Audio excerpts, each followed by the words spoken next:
Welcome to video number 1. In this video we're going to go over the core principle of pelvic stabilization, which could arguably be said to be the most important principle in Pilates of keeping the pelvis stable while moving other parts of the body. So we're going to start in a seated position to lie down on the mat, and you'll just take your arms out in front of you and very slowly roll down, as slowly basically as you can go, and then bring your arms down to your sides. And first we'll talk about where we want to position the pelvis in general while doing the exercises of lying on the back. If you take your hands into a triangle position and place that triangle on your pelvis, you'll want to see that your fingertips, if you lift your head, your fingertips and your thumbs are in equal plane with one another, rather than having the fingertips be higher or having your thumbs be higher. And this ensures that the pelvis isn't too tucked and it isn't too arched.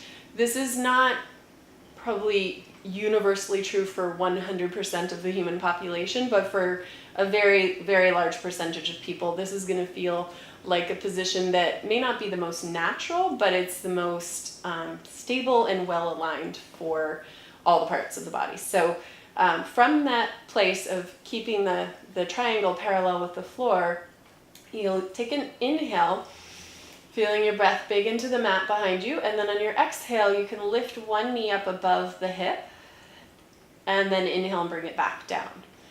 And then switch legs, taking the other leg up above the hip and then bringing it back down. So these are called knee folds. You don't have to keep your hands on your pelvis. I just sometimes like to, especially for people who are new and aren't sure maybe where their pelvis is in space. But if you have the hang of this, you can take your arms down to your sides and help stabilize with your arms pressing down into your mat or your floor surface.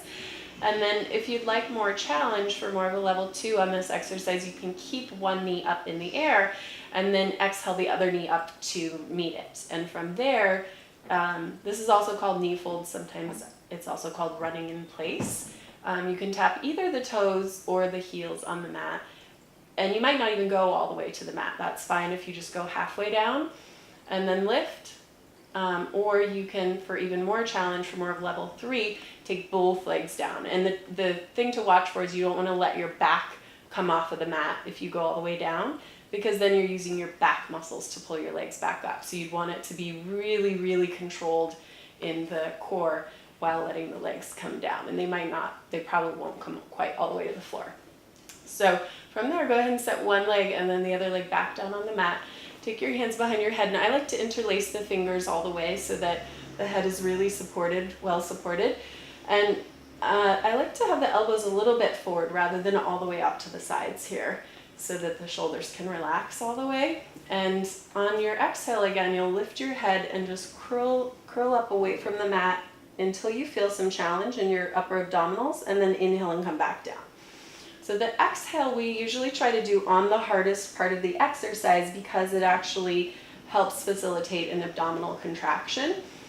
And I'm going to try and stay up here on the next one. You could bring your hands behind your thighs if you want some help getting up a little bit higher. And again, if this doesn't feel good on your neck, you can just keep your head down the entire time and just do the second piece of this exercise, which is going to be to add the knee folds. So again, level 1, this is actually starting to be more of a level 2, because we're now combining the knee folds with this cervical curl of the head off of the mat.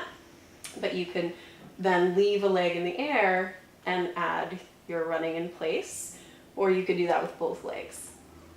I'm not going to try and do that because I'm talking at the same time. And then from there you can let one foot and the other foot come back to the mat. The next exercise we'll be doing is shoulder bridge. Raising your pelvis up off of the mat, you can either curl the tail up like this, or you can just do a straight lift of the pelvis up away from the mat.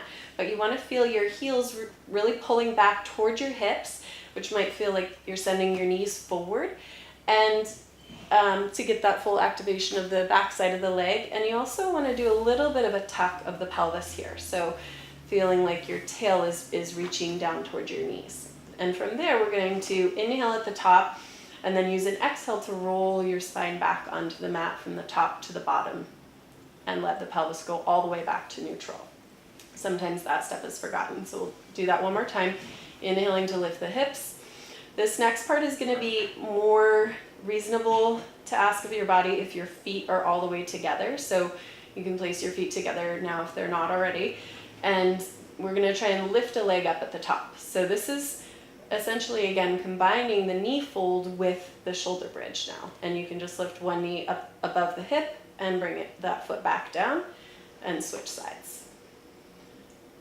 And this would be sort of level 2 of the shoulder bridge. And then if you want to add more challenge, we can try straightening the leg, and they're doing straight leg kicks down and up. So you don't have to actually go all the way down to the mat either, but you're trying to keep the pelvis as still as possible while doing these kicks and while doing the knee fold as well. And while we inhale usually on the easier part of the exercise and exhale on the harder part of the exercise, you're gonna have to just be breathing throughout on this one because you're up there for so long. So just choose if you're inhaling to kick the leg down or exhaling to kick the leg down, and then stay consistent. So I'm gonna bring the arms back about halfway to the mat behind me, or you can go all the way as long as you have the feeling that you're able to keep the ribs down. And then rounding the head off the mat, just like the cervical curl, we're gonna go all the way up to that seated position and do the half roll back. So the arms will reach out in front, and you'll do a small roll back toward the mat, just to the place where it feels challenging, and then curl back up. So depending on the shape of your back, it might be at the very beginning that it feels challenging, or it might be down closer to the mat, but wherever it feels challenging, you can just stop and pause there and get some good upper abdominal work. So again, the inhale is the way back, and then the exhale is where you need the help, so you can come back up. So there will be some more information in the next video about how to advance that, rolling all the way down into the mat, but that's usually the way we start, is with the half roll back.